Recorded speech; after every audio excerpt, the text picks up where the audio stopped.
In my 35 years in business, I've built 19 companies, invested in 79 startups, and I've made more money than I'll ever need. I know how to make money, but in my opinion, no one puts it quite as practically as Daniel. Daniel Priestley has grown 7 startups from zero to multi-million-dollar revenue. 3 of them have gone to $10+ million, and is about to teach you exactly how to do the same for free. If I were to charge you for the following, it would be worth $25,000 but I'm going to give it all to you for free. So if you can't sit down, get a notepad out and listen, I'm sorry, but you're probably not going to make it. So what are we going to learn today?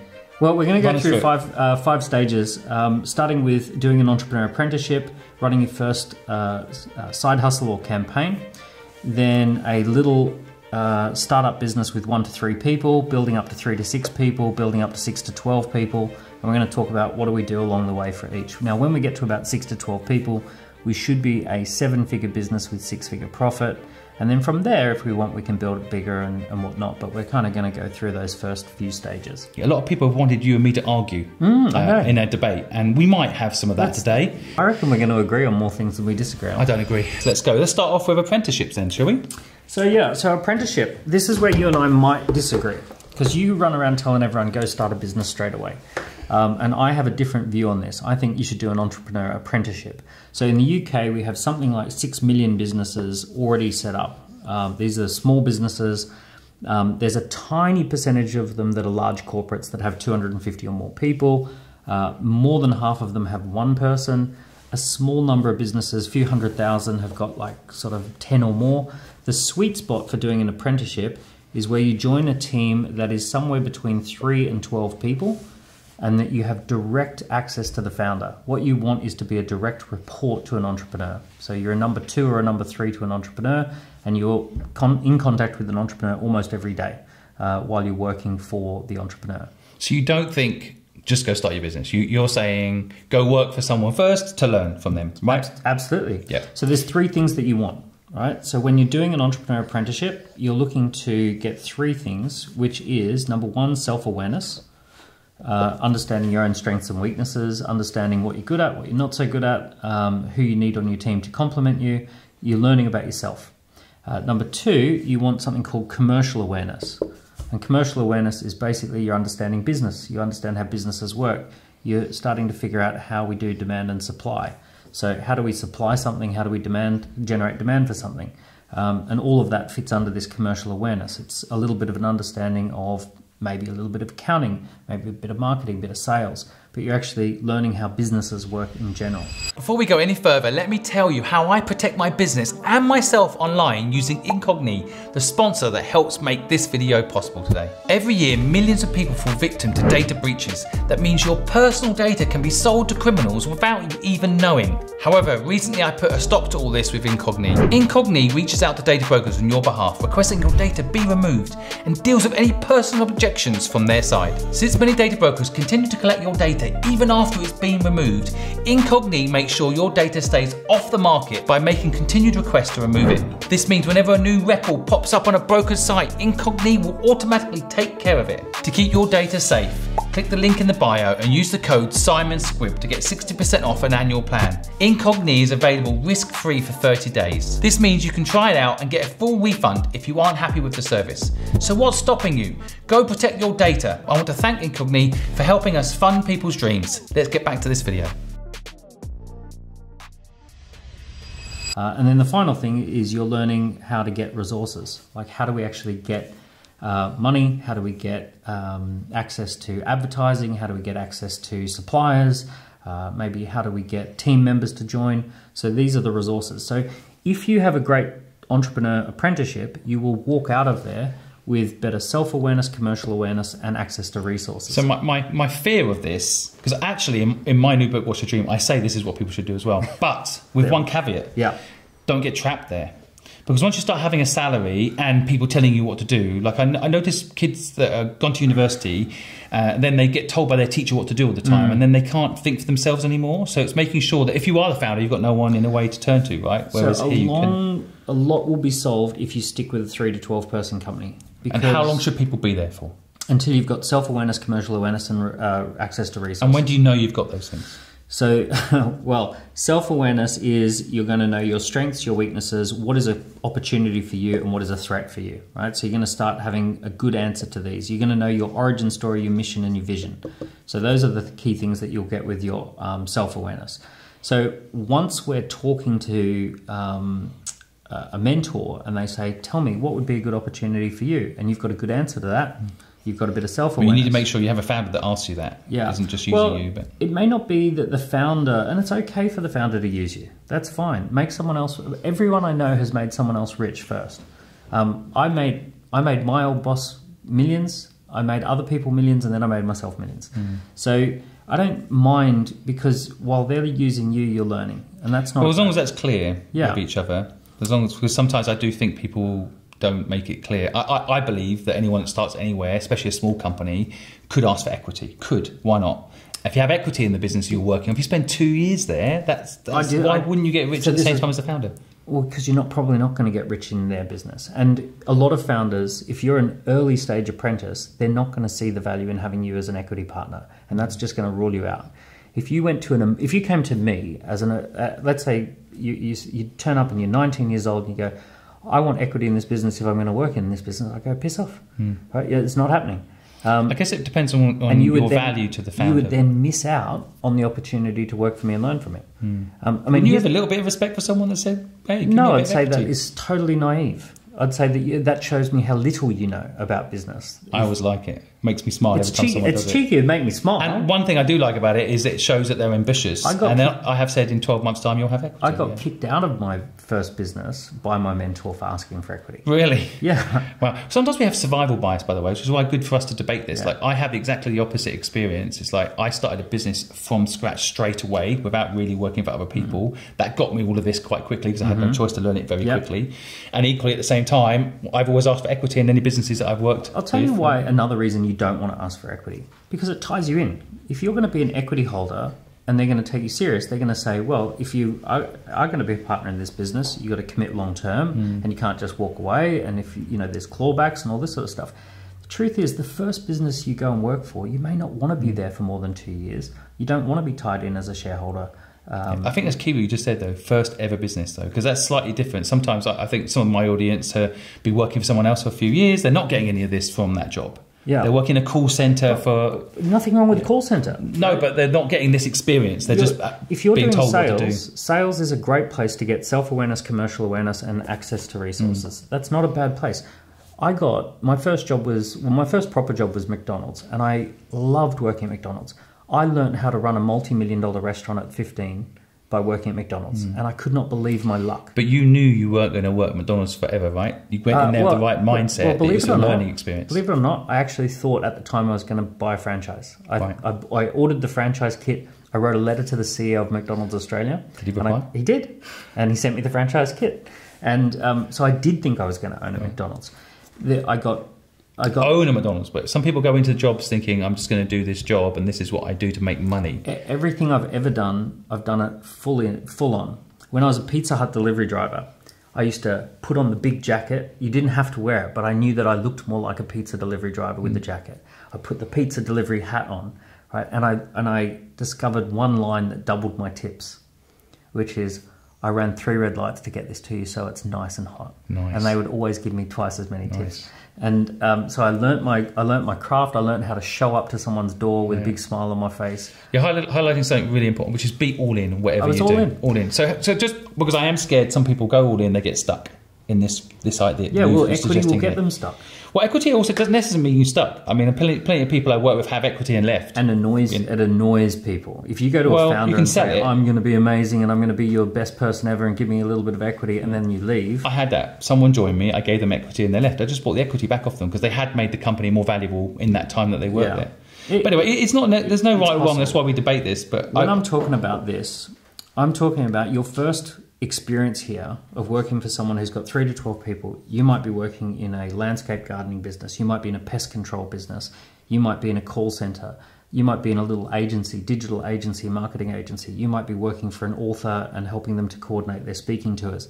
You're doing something at a small scale. And the reason 3 to 12, direct access to the founder, and I want visibility into the demand and supply.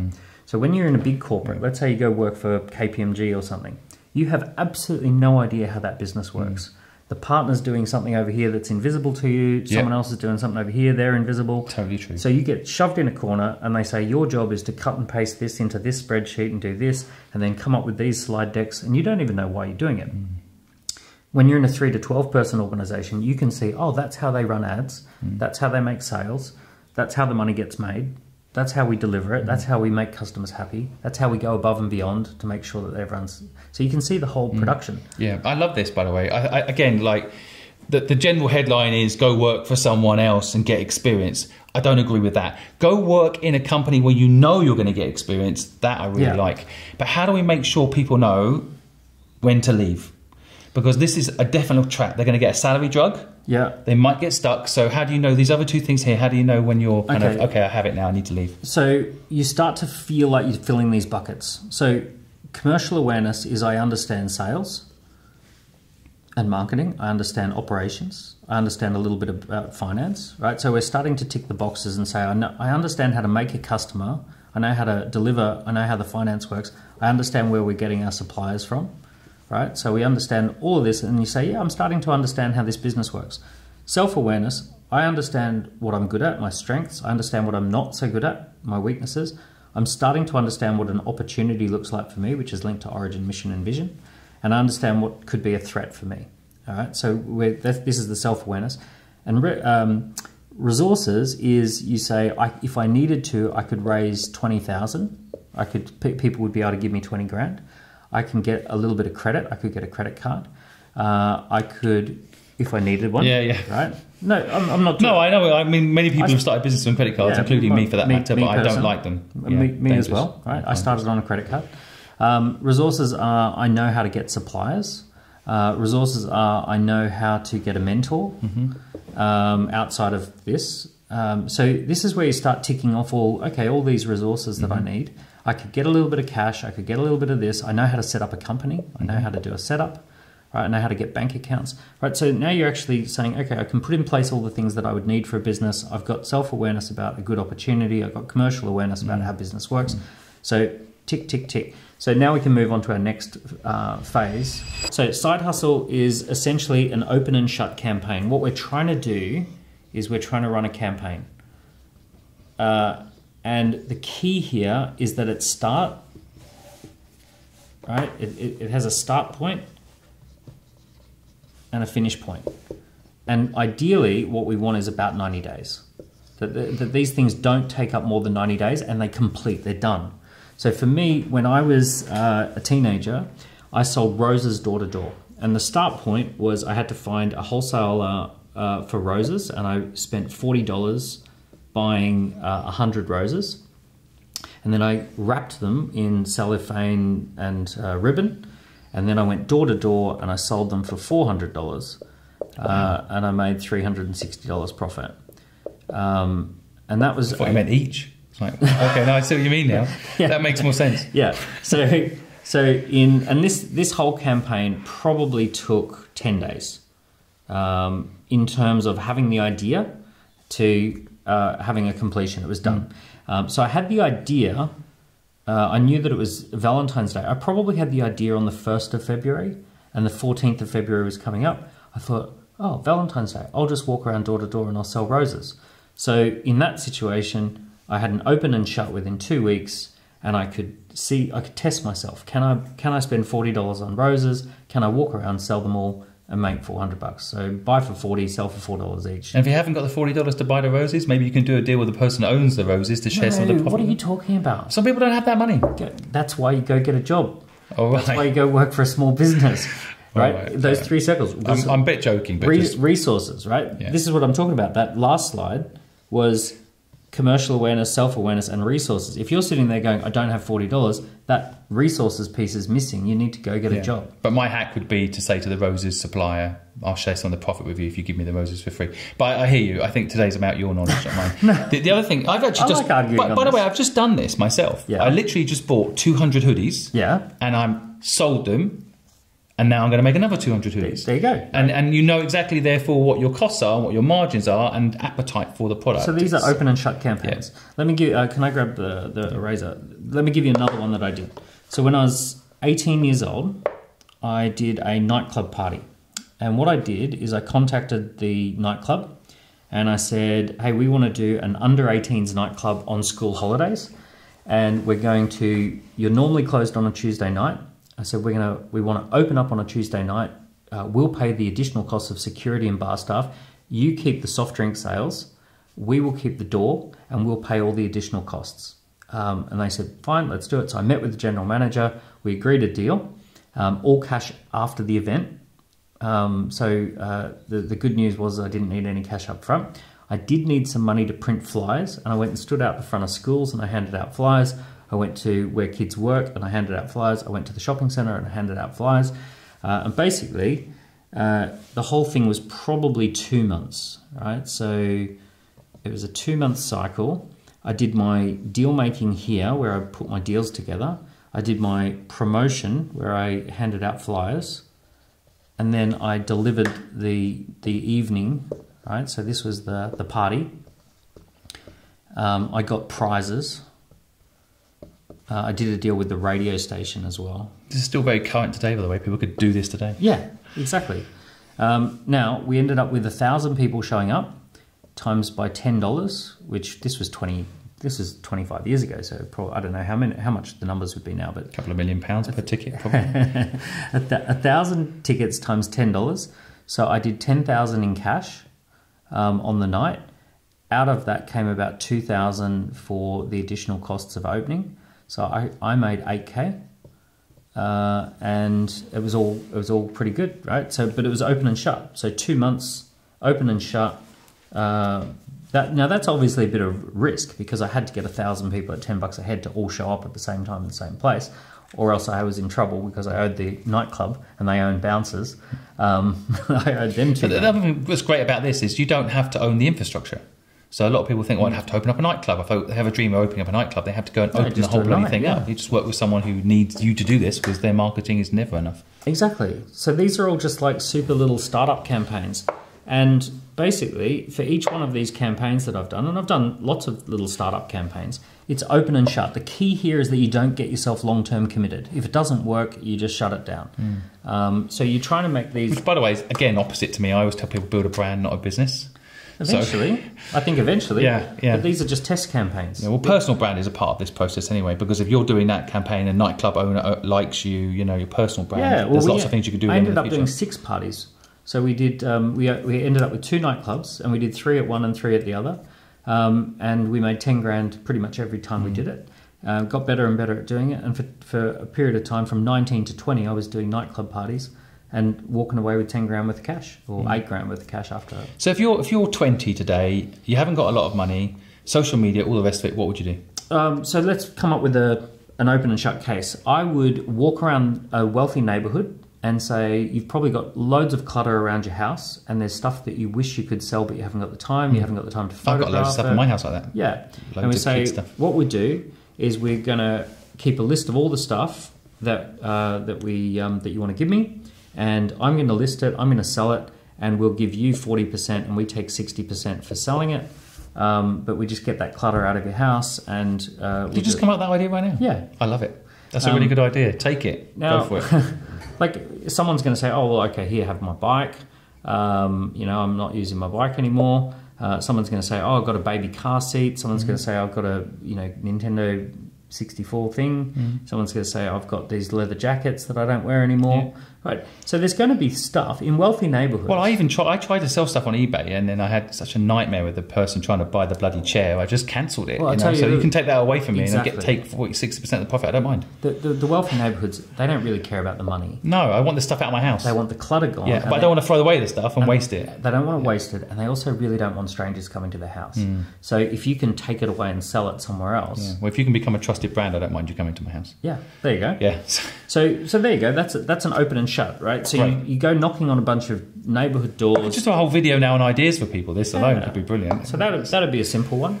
Yeah, that's awesome. Okay, so the hustle stage, short term, come up with something that can make you money, don't get locked into it, and learn how to build revenue and build income. And open and shut, right? Little 90-day tests. Yep. Now the beauty is you could still be doing this while working at this other job. So you could still be working in a job. Were you doing another job when you did the nightclub? Yeah, I did. Wow. I had a nightclub. Oh well, I had so many jobs. Right. I was on the weekends. I was a door-to-door appointment setter for a roof insulation company. I was doing a little bit here and there with a pest control company. I was a McDonald's person. I was a Pizza Hut delivery driver. Worked in a weddings venue bar on Fridays and Saturday nights till 3 o'clock in the morning. What drove you? Well, this is a lot of ambition. What? I mean, people listening might be, I can't be bothered with all that. You know, what do you think was driving you? Probably, I was an embarrassed teen, and I had low self-worth and felt that I needed to prove myself. And I just needed to do stuff that would... I went to a very sporty school and I wasn't great at sport, and I felt like I needed to find my thing. I wanted to do stuff with my life, and I knew that the default was I'd do nothing. So I was going to miss everything. If I didn't do stuff, I'd be missing out. But it resonates with something I've written about in my book, which is you need to have pain to actually go out there and make things happen. You don't just want it; you needed it. You couldn't. You wanted to prove that you were good enough. Yeah. Okay, so we've got the whole get a job, but only if it's going to teach you shit. Yep. And then we've got the side hustle, which hopefully will teach you not to get the job anymore. Yep. Now what? Okay, so in the military, they have something called a scout team, and a scout team is 2 people who go off and scout an opportunity. In entrepreneurship, we call this co-founders. And co-founders are essentially 2 people, and typically we have someone who is what we call the commercial co-founder or the sales and marketing co-founder, and we have the technical co-founder, or you might call them the ops co-founder. So one person says, can we sell it? One person says, can we build it? So what we're looking for at this stage is potentially to find ourselves a co-founder. And we want to say, all right, the 2 of us, and the data suggests that co-founders outperform solo founders. So this is where you get together. I'm a big fan of working with someone. I mean, I interviewed Nick Jenkins from Moonpig, who said, I don't want to have anybody else as a co-founder. I like to be a sole founder. I personally, all the businesses I've had that are successful is because I had someone else. Co-founders, yeah. They keep me going, they motivate me. It's more fun. Yeah, it's more fun. And more fun. Yeah, you have less equity. I think the businesses are bigger because of it then. Yeah, I think you end up, equity as a percentage is a bit of a red herring, because I'd rather 1% of Facebook than 100% of a tiny little agency. Totally, you're stealing my lines. That's one of my lines. I totally agree. So sales and marketing front end person, which Steve Jobs type person, and ops Wozniak, the guy in the back who's making the product, that's making the all his bullshit work, right? Yep. So so I've got Score App. Score App is now on the fast growth list. So we're on the fast growth index, one of the 200 fastest growing companies in the UK. Yeah. We're about to do a big partnership with you guys too. People can buy the book using Score App. Very good. Very exciting. Very, very good. So we've got Score App. Score App is Dan and Steve, so the 2 co-founders. I'm the guy who gets out there and sells the Score App stuff. I don't know how it's built. Steve is the CTO technical guy who knows how to build Score App. Even now, you don't really know how it's built. I have the same thing with Helpbank, by the way. I have an engineer team. Yordi is the head of it. Is my ops partner. I have no idea how he built it. He tells me sometimes Magenta or something like that, and I'm like, okay, good. Ruby on Rails. As long as it works, it does what we promise. Yeah. Then we're not overselling. For a long time, I don't even have a login. Right. I definitely don't have a login for anything technical. Right. So I'm not allowed to get in and break anything. Yeah. But it actually works well for me, because I often ask Steve for things that I don't know if it's hard to build or not, and that naivety stops me. That naivety allows me to ask for what I want. Yeah. And not know whether it's... Well, that's again, Steve Jobs said, make a phone with 1 button. I think people want that. Yeah. And the engineers were like, well, God, no, that's a nightmare. Exactly. And not possible. Often the engineers will keep over-engineering, whereas in many cases I've said to Steve and the dev team, don't build those features, you'll confuse people. Yes, that's true. Right? So keep those up your sleeve, but don't build them, because we're moving too fast. So sales and ops, good chemistry, that's one of the things that we want to do. Now what we want to do is conduct fast and cheap experiments. So the fastest and cheap experiments to launch a business is a waiting list. So a waiting list is where you say, we're going to launch a piece of technology, and it's going to be a hoverboard that walks your dog for you around the neighborhood. It's like a skateboard, but it floats in the air. And we're going to build this, and I want that, by the way. Yeah, wouldn't it be good? Yeah. I did this method for HelpBank. We had 10,000 people sign up in 3 days, and we also knew people needed the product then. Exactly. Yeah. So then what you do is you say, here's a picture of it, here's what it's going to do, here's how it's going to work. If we get enough people who engage with this, then we'll build it. And you just get them to sign up on the wait list. This costs nearly nothing as well. Almost. You can get a wait list page done really cheap. It doesn't cost anything. You do it on Score app for free. Okay. So that's one of the link things down below, folks. Right? So a wait list is really, really good. As a very, very minimum, 30 people on a wait list is the absolute minimum that tells you anything about whether the idea is good. Better than that would be 150, and better than that would be 1,000 plus. So if you can't get 30 to join the wait list, you're not going anywhere. This is do not pass go, do not collect $200. You are not going anywhere. If you cannot get 30 people on a waiting list, forget the idea. Or resell the idea in a way that makes sense. Because it might be you're selling it wrong. If you haven't got 30, it could also be the idea might be good. You just haven't sold it right. Yeah. So yeah. So go back to the drawing board and see what we can do again. Yep. It's actually not a bad idea to test 5 to 10 ideas. So rather than saying I'm committed to this particular idea, you say, actually, you know what, let's come up with 5 to 10 ideas. We'll launch a few waiting lists and see which one performs best. When someone joins a waiting list, you always ask them about 5 questions. How much are you willing to spend? What problem are you trying to solve? What outcome are you trying to get? You want to get these kind of things on the waiting list, and then so you've got the data. So that's a good one. Another one is called an intro event. So an intro event is you say, we're going to be launching a new credit card, and it's going to be a special credit card for medical clinics, people who work in the medical industry, and it's going to have special benefits for those who do. And you say, we're going to do an introduction event on Zoom. It's a 30-minute introduction. If you're interested in learning more about what we're doing, register for the intro event. So an intro event is absolutely awesome. A discussion group. So a special interest discussion group. You say, I'm going to be launching a weight loss business, helping people to lose weight. If you're interested in weight loss, we're going to be running a WhatsApp group for 400 people. Join the WhatsApp group, and we're going to have daily topics and daily motivation and all of that sort of stuff. So we're going to put together a discussion group. So that's always a really good one. So these are all fast, cheap experiments. And what we're trying to do is see, can we get 30, 150, 1,000 people to join a waiting list, a discussion group, or an intro event in order to test the idea. Love it. It's so simple, low cost, and it will allow you to validate your idea. Yeah. And once you've got this, I don't know, 30 email addresses, it's also a chance when the product's ready to start getting revenue, because you can instantly contact those people. Yeah. You're not relying on social media posts, which don't necessarily reach people or all of the people that might want your product. You can directly email them. I think collecting email addresses is so underrated in today's business world. Somehow social media has taken over as the cool thing, but collecting email addresses is powerful. And if you can, even also phone numbers, the ability to call people. Yeah. You know, can we actually have a conversation? Because a lot of the times people will say, oh, look, I didn't buy because you didn't have it in purple. Oh, why was that important to you? Yeah, the data feedback where you can actually have a conversation with someone is a fascinating thing. Yeah. And you go, well, of course we can do it in purple.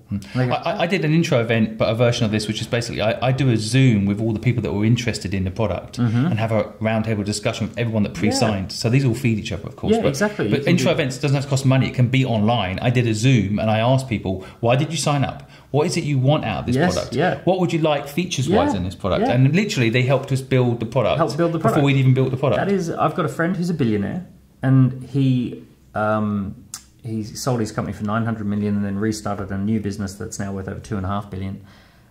When he was launching that business, he sat down with 150 people and asked them questions about what would you like.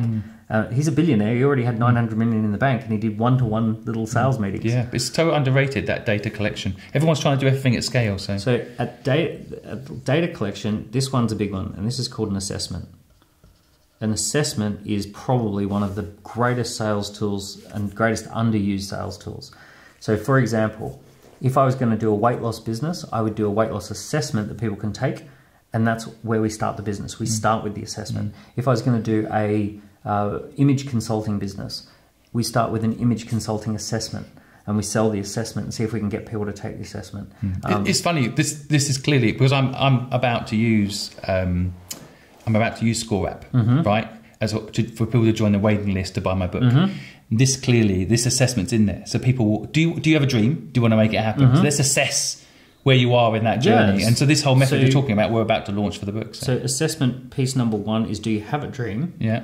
Right. And number 2 is, do you have what it takes? Right. What tools do you have presently? What don't you have? What do you think you're missing? What do you need? Those sorts of things. Yeah. So you might have a 9 out of 10 for dream and a 1 out of 10 for having what it takes. Yeah. So it's like, great, keep your dream, but learn how to do what it takes. Or you might have a 1 out of 10 for the dream, but you might have lots of skills, 9 out of 10. Okay, you've got all these skills, but you don't have a dream to focus on. So now we know what to do with you. So the assessment's super, super powerful. If you can get people to answer questions, you learn about them, you figure out what's going on with them. It's funny, my street content is basically an assessment of people. It is. So what's your dream? It's amazing what people reply. You can see the different levels of people are at in their lives, what people's ambition is. What lately has been an idea that someone's wanted to start? Well, someone today, we just helped them, they want to teach people to grow food in their home so that they understand, 1, how to grow food, 2, become more self-sufficient, and 3, enjoy the flavour of what a carrot really tastes like when it's not gone through a supermarket. Love it. So what most people in that situation will do as a mistake is they will create a curriculum of learning, they'll film a bunch of videos that people can watch, they'll create a recipe book that people can follow, they'll go out and buy all this equipment, all this sort of stuff. And what I would say is just simply launch a waiting list. Totally. Are you interested in learning how to build a garden, right? Are you... because they can do it today and it costs no money. It costs no money. All of this, and that is the conversation I'm having with them, but they're making all that stuff. And you have no idea if it's going to work. Right. So if you did an intro event on Zoom, how to start a garden in your back garden, how to grow a carrot would be a fun introduction event, maybe a 20-minute workshop to join how to grow a carrot in your garden. I also think a taste test, like what a carrot tastes like from a supermarket versus you've actually... So you could go into a public area and you could do an assessment. Can you tell the difference between homegrown and supermarket? Totally. And then people taste it, and then if they could taste the difference, say, would you be willing to join the waiting list for our training program that we're going to be launching? Do you know what I love about this is most people's excuse for not starting a business is they don't have money. So the interesting thing is, if you follow this process and you have all this interest, resources, to your point earlier, will easily come to you. Like when I got 10,000 people signed up to help back, that was my validation for a few people that came on board and helped us. Wow, people need it. Right, okay, let's help. It's funny because even if people on the surface thought your idea was stupid, which they did, once they've got 10,000 names, they're like, okay, there's a market we'll back it. Totally. Right? We thought this was crazy, but we'll do it. So olden days, we used to call this clipboarding. And clipboarding was walking down the street and stopping people with a clipboard. Don't need that anymore. Right? We don't have to do that. We do it all online. Saved us. Yeah. Although clipboarding itself is still kind of an interesting thing to go into the streets. Go into the streets and asking people. So I've got a question for you in a minute, but I want to make sure before I have my question. This is basically what the Scout team are doing. The two of you are working together. Now you can do this as one person, if you're the salesperson especially.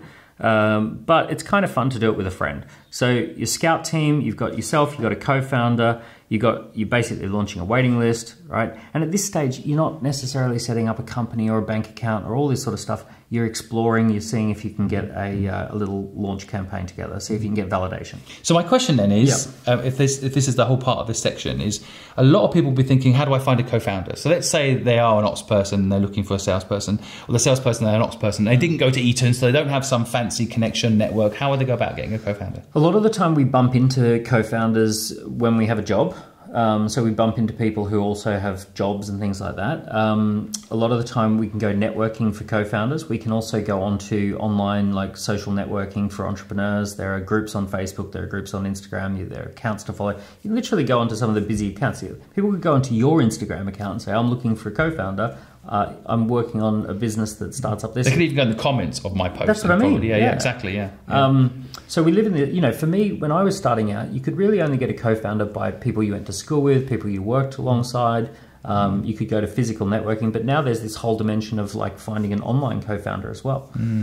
One thing you might do is say, let's not agree whether we're 50-50 or 70-30. Let's not agree any of that yet. Let's just kind of see whether, let's explore, we'll sit down. I want to talk about percentages a bit later actually, because the percentage stuff comes up a lot. People don't know whether to do it 50-50. I mean, I did it 50-50 with my last very successful company and it worked for me, but I know other people done 50-50 then have a deadlock and there's problems. So we can talk about that later.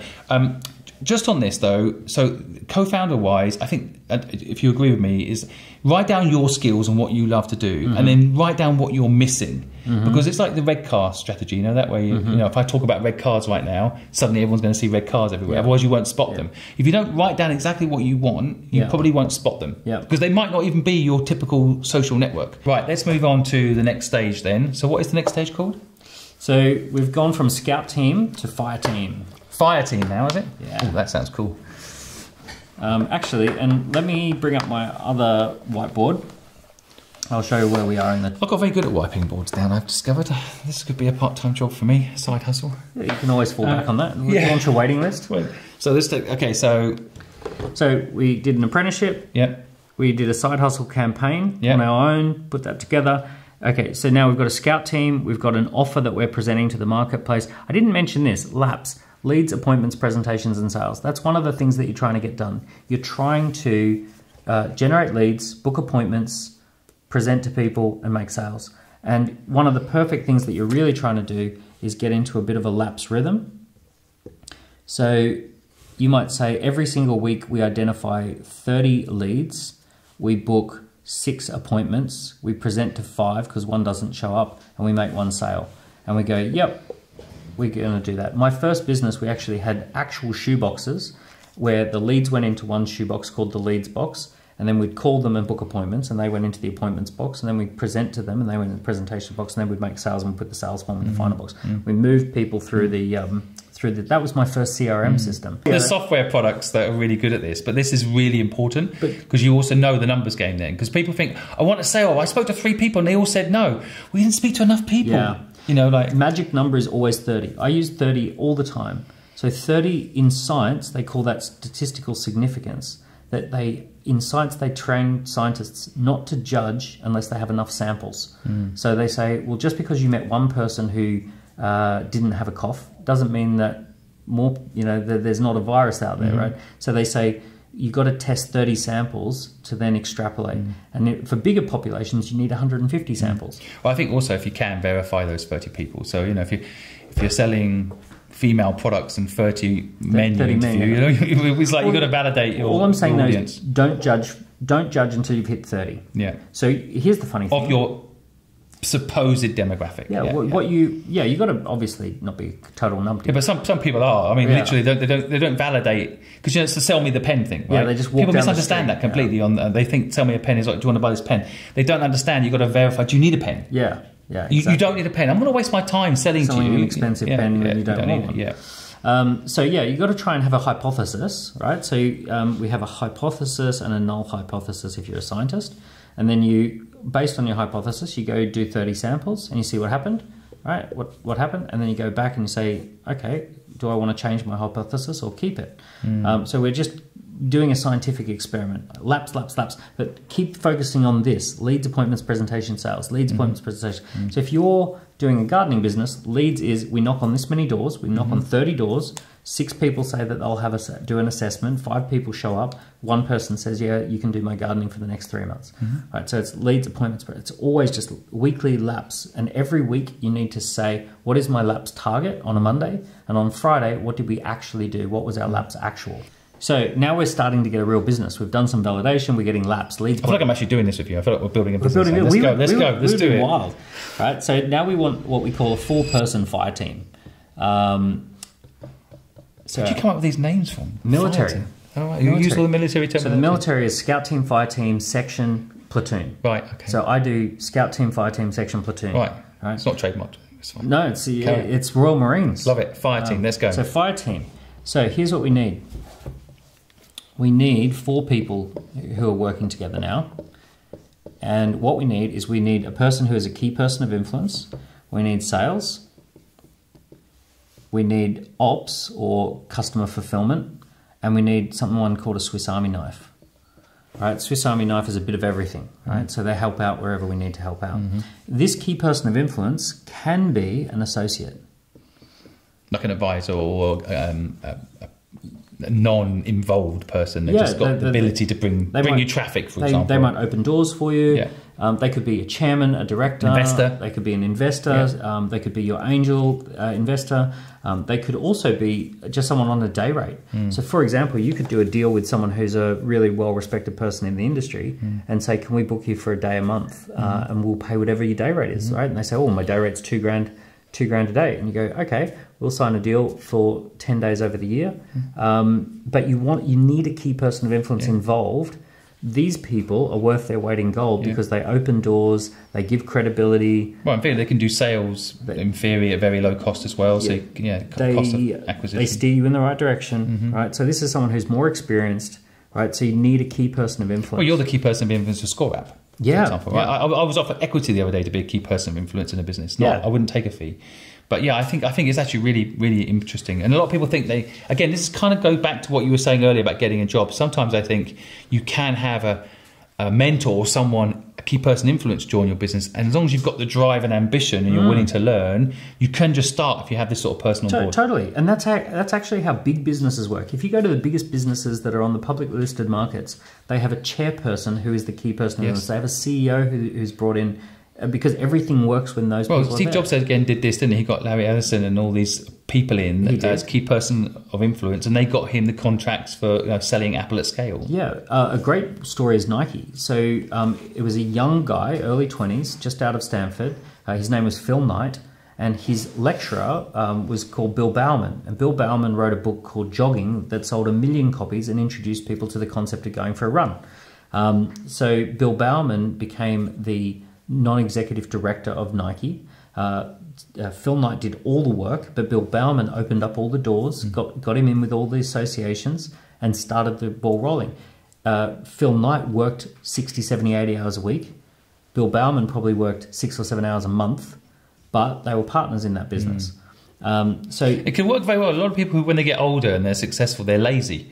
They don't want to work as hard anymore. So you can leverage. They want to leverage, exactly. Some people like this, they want to have a portfolio of 10 companies. I think people will be shocked how many people are willing to do this as well. Like a lot of people think, oh, I won't be able to get that very successful person on board. If your visions are aligned to their dreams, like that guy wanted to help people run more. So, Phil Knight say I'm going to help people run more. Well, we're aligned, so why wouldn't he join? Exactly. At this level, it's about vision and mission, right?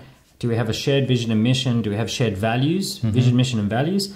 Right, and if we can get those guys into alignment, now we're going. By the way, on reverse, someone last week, very interestingly, they sent me a message and they said, Gary Vee is helping me with something. I think you could help too. So Gary Vee wasn't even involved in the whole conversation. He just leveraged Gary Vee's name. Exactly. So Gary Vee said, "Sure, I'll help," and then Gary Vee had to do nothing after that because then that guy. I also did this when I had Fluid when I first started my agency business. I was trying to find clients, and so I'd ring up and say, "Hi, I'm Fluid. Would you like us to help you with your marketing?" And people were like, "Who are you?" Never heard of it. And then we managed to get a small contract with Fortune magazine. So after that, I'd ring up and say, "Hi, I'm Simon. We work for Fortune magazine. I wonder if I could come and help you with your marketing as well." So KPI leverage doesn't actually just have to be a person. Brand recognition. Yeah, exactly. Yeah. It really helps. I think you probably could have built faster if you had had the chairperson from Fortune magazine actually join your board or become an advisor. It would have taken a load of money on exit though. I might have taken 5%. Which actually, you're right. It might have been. It took me 15 years to build that company. Yeah, so if I'd had him on board from the beginning, could have been 10 years. Would have been. Well, might have been 5. And it could have been, or it could have been the same amount of time but double the size. That's why I'm making these videos. I want people to know this knowledge and not wait 20 years to make all the mistakes. Yeah. So thank you for sharing it. Yeah. So my first company, I did a deal for my key person of influence associate, and it was 5% of revenue. Oh, okay. Not even equity. I offered equity, and he said, "Your equity is not going to be worth anything, but I just want the revenue." Right. So he said 5% of revenue. We ended up doing, in our first year, we did 1.3 million. Right. With 4 of us, we did 400,000 of profit. But he had revenue, not profit. He had 65,000 of that 1.3 million. Wow. So he got 65 grand to just be the key person of influence, which probably was quite cheap. Right. Well, I don't know who you're talking about. He didn't spend much time. He was on top of that. His deal was 5% plus 1,500 every time he did a speaking engagement, which was about twice a month. Right. So he got $3 grand a month for speaking, and he got 5% of all revenue that we made. So we had 65,000 plus 30,000, so about 100 grand actually. Yeah. But I made 400,000 in my first year. I was 22, 23 years old. But I would never have been able to do it without him, without the key person of influence name. I'd love to interview him. I bet he did it because he believes in your vision or just wanted to help you as well. I mean, a lot of people do it. Don't know, because Pure money? if he believed in my vision, he would have taken equity.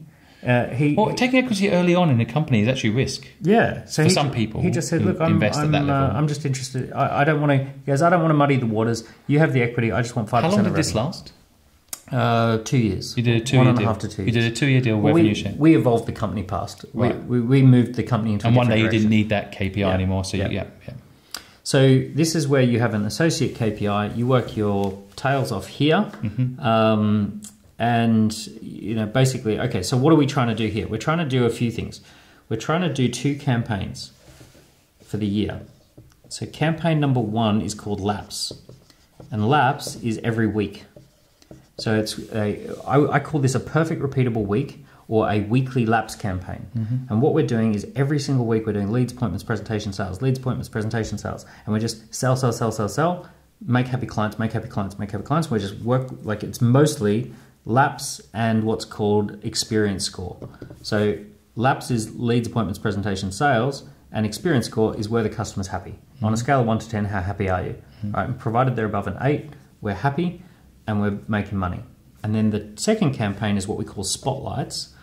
Spotlight campaigns is once a quarter, we're going to get all the leads that we didn't sell to, and we're going to give them something exciting to do up here, and we're going to do some other special thing 3 or 4 times a year so that these leads that we didn't sell to get re-engaged in a spotlight campaign. And that's what our team of 4 are going to do. So we're going to sell every week, and then every quarter we do something special.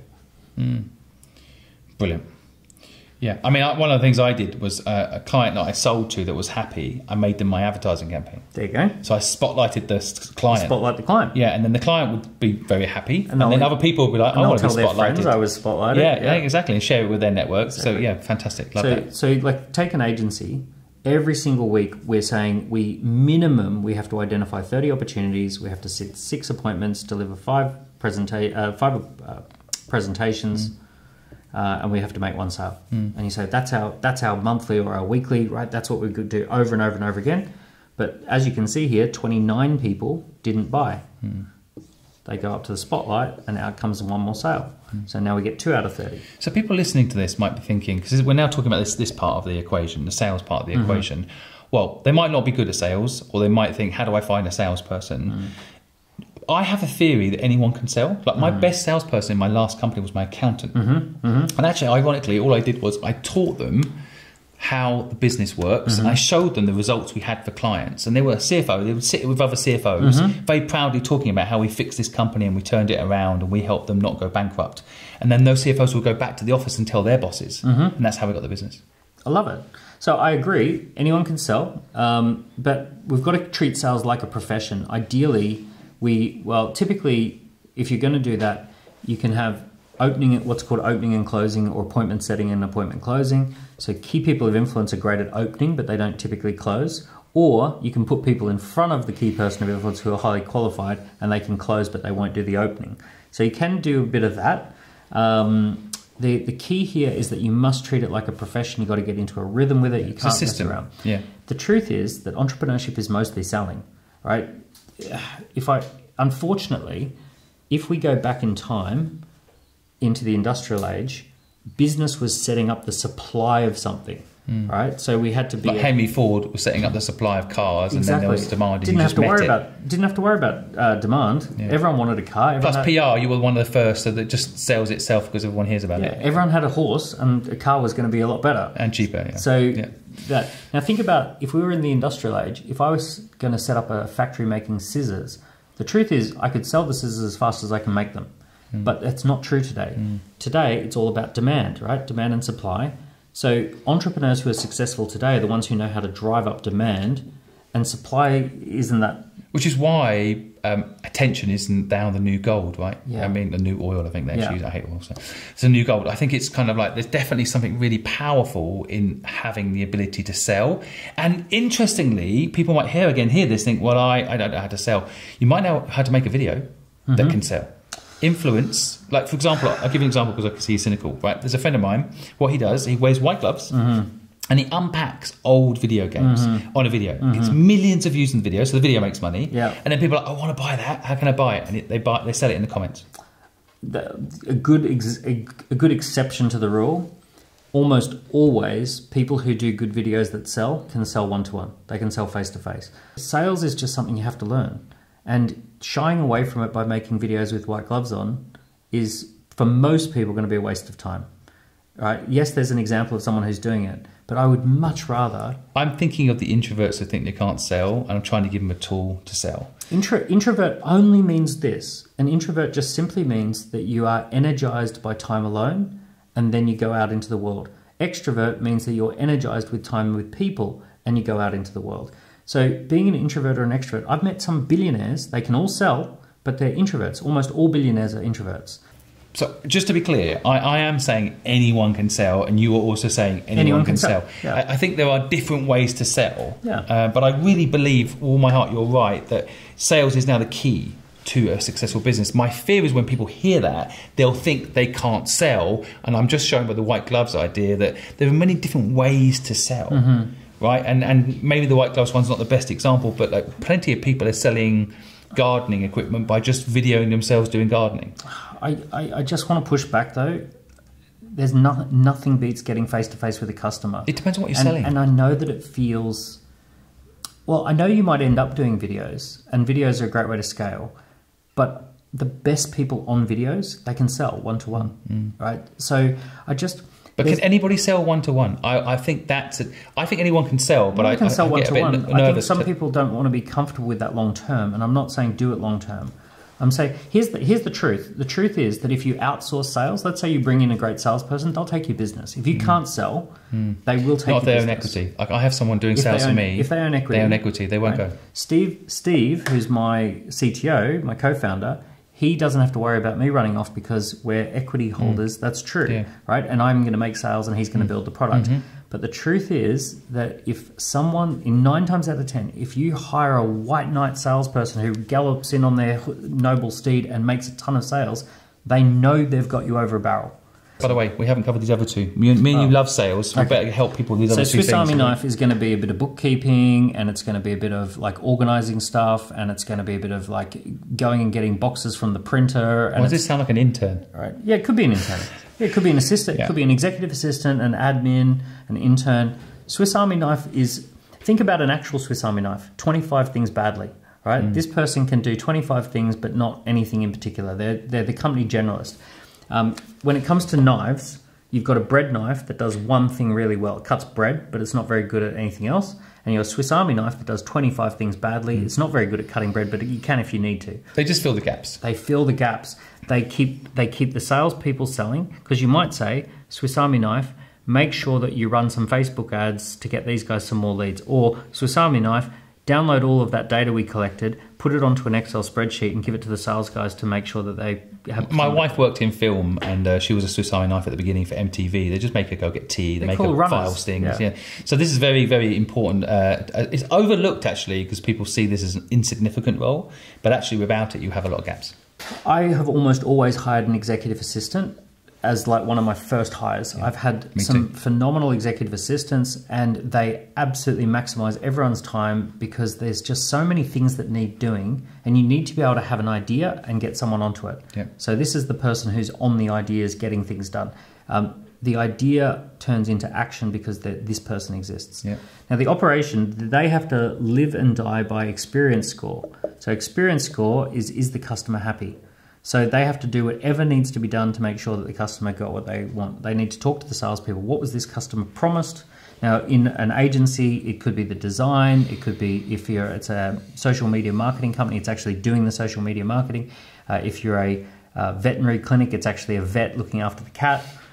So it's whatever the customer gets. Ironically, though, a lot of businesses survive. Experience score, for example, your experience with a bank. What do you think? As soon as you think bank, experience score very low. I bank with a bank that has previously had incredible. I've had good experience with banks, but private banks. Private banks, yeah. But general public, like experience score interests me because, like, I agree. In a small business, and the size that we're talking about now, we're going to get onto a bigger company in a minute. This does really matter. But weirdly, as you get bigger, I think like Sky TV, for example, like my experience with them is so bad. But they eventually get disrupted. I hope so. It still feels like Netflix comes along. Yeah, but they've included Netflix now. Somehow they're still selling. But they're losing their margins. Yeah, they make sales harder because these sales guys ring me up for Sky, and I'm like, I don't want to work with anyway. Anyway. This is for 4 person. But I think this is for a smaller company very important. For a bigger company, think about this as an agency, or this could also, by the way, this could also be a gardening business. This could be any number of businesses. Do something more exciting. Yeah, or it could be a tech company. So okay, next, what's it called next? What's the military term? Next we are going to be at the end of our journey for today, and that is what we call a core team or a section. Do we want to call it a core team or a section? Let's call it a section. Section. Stay with the military. So a section. Okay, so here's what our team looks like. So we've got a key person of influence. We've got a general manager. We've got marketing, we've got sales, we've got an admin, and we've got maybe an executive assistant or a bookkeeper or financial controller, and we've got ops and either media or IT, right? Something like that.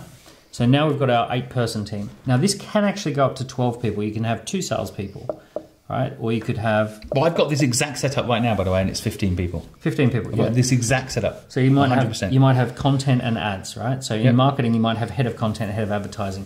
You might have appointment setting, appointment closing. So you might have ops and you might have events.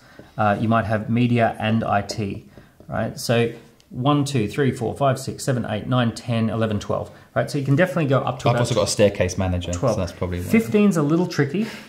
At 15, once we go past 12, I will say this, once you go past 12, it's typically starting to be too big to be small and too small to be big.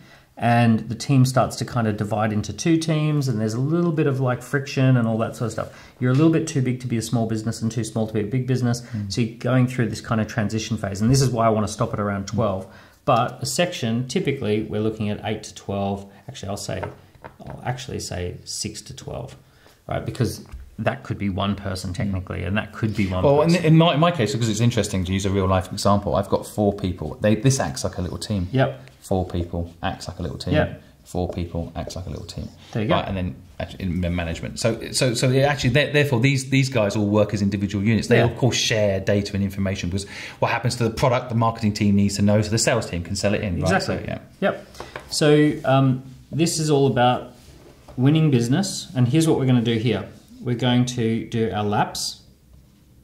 We're going to do our spotlight campaigns, and now we're going to build a brand.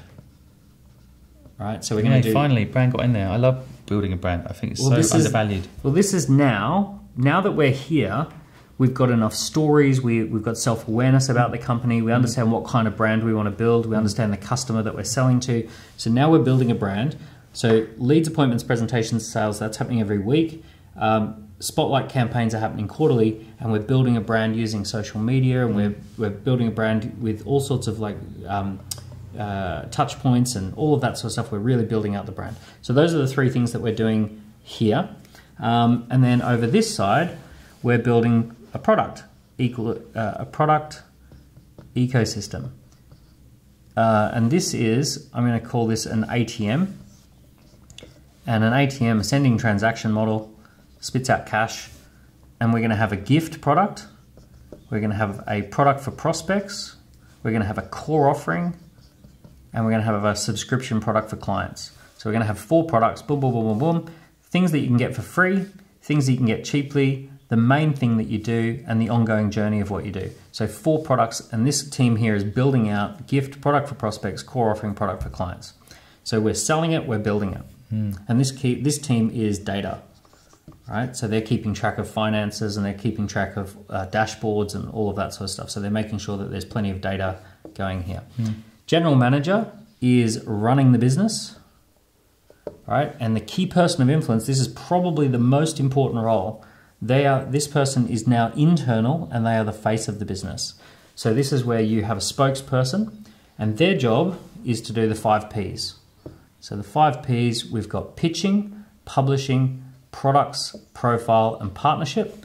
And basically what they're doing is they are being the big name who pitches the business to the public, publishes stuff about the business, like videos and articles and books and all that sort of stuff. They help make the product decisions. They raise their profile because personal brands get cut through better than company brands, and they go and do the big fish joint ventures and partnerships, right? So that's their job. They don't run the business, the GM runs the business. And now you've got an 8-person team, and this is absolutely firing on all. This is a framework to build a business, and this is a framework. I'm building $1 billion company right now myself. This is the framework I'm using for it. There you go. And one thing on here that isn't on here, it's probably in your mind, but I want to add it, is community. And interestingly, I have a community manager who works with the ops team and the marketing team. They work together because my community sells what we do. Community kind of ticks 2 boxes. So community ends up being in the marketing. Yep. And it's also a great gift. Yep. So people can join a community for free or a product for prospects. Yeah. Right. So it's fulfilling. They also get value from being part of it. Yeah. So yeah. So it's early stage value, and it's kind of cool because it's a gift or a product for prospects, and it actually turns into sales. But community works if you've also got a core product and a product for clients. So once you've got a way of monetizing, a lot of times people say, oh, we've got a community, but we haven't monetized. Well, you've got this, but you haven't got a core or product for clients.